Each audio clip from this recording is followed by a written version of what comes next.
새벽 2시에 어느 늦은 밤, 니시다 아키나는 자신의 남자친구 모리타 유마와 함께 전화벨이 울리길 기다립니다. 영상을 찍고 있는 걸 보니 아마도 유튜브 컨텐츠 같네요.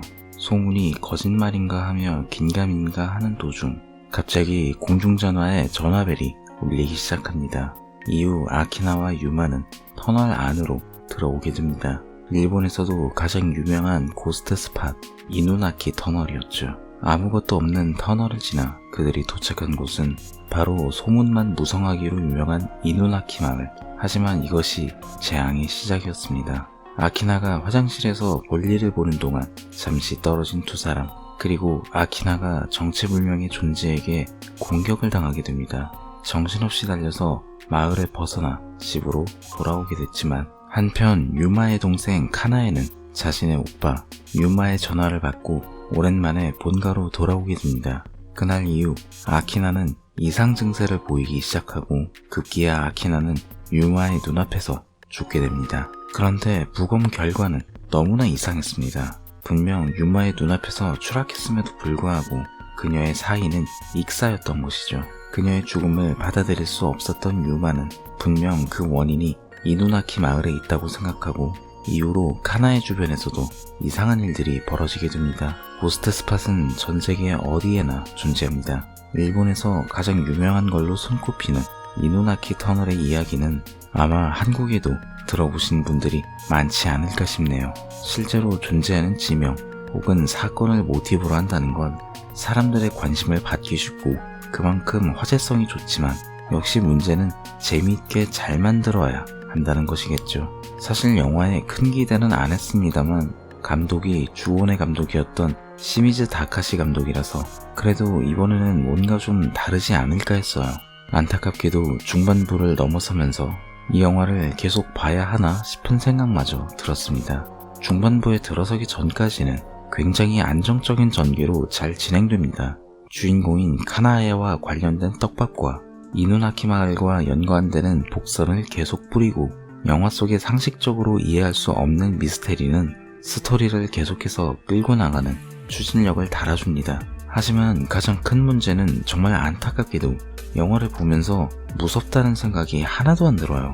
일단 가장 큰 문제점을 하나 말해보자면 왜 영화 속에 등장하는 귀신들의 하나같이 쓸데없는 블러 효과를 넣었는지 의문이에요. 차라리 카야코나 토시오처럼 분장을 통해서 기괴함을 전달하는 쪽이 훨씬 무서웠지 않을까요? 공포를 담당해야 하는 존재가 무섭지 않다는 건 호러 영화에선 엄청나게 큰 문제가 됩니다. 문제는 이게 한두 번이 아니라는 것이에요.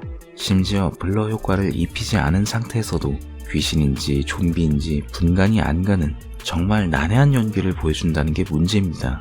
문제는 중반부터 이런 식으로 전개가 되다 보니 영화의 엔딩까지 그 어떤 기대도 되질 않아요.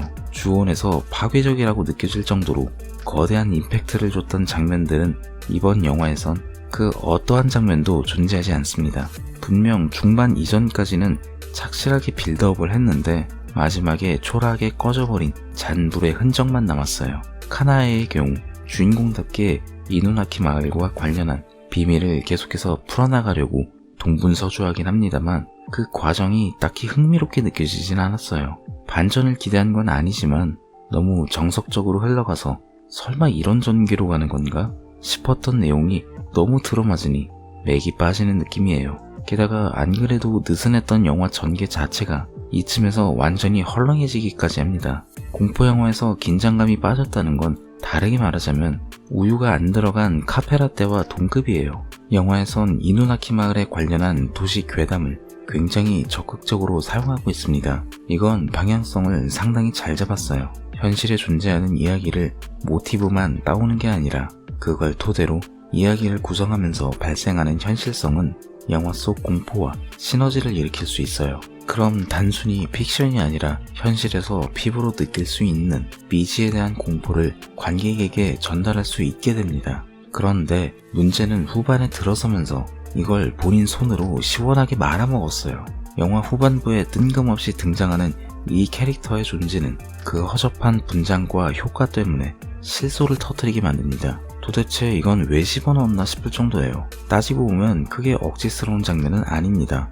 마을 이름도 그렇고 설정부터가 개와 관련된 마을이니까 등장하더라도 이상하지 않은 건 사실이긴 해요. 하지만 그렇다고 해서 무서운 것도 아니고 영화를 보고 나서도 각인될 정도로 임팩트가 있는 것도 아니고 이럴 거면 굳이 이걸 넣었어야 했나 싶은 생각만 들어요.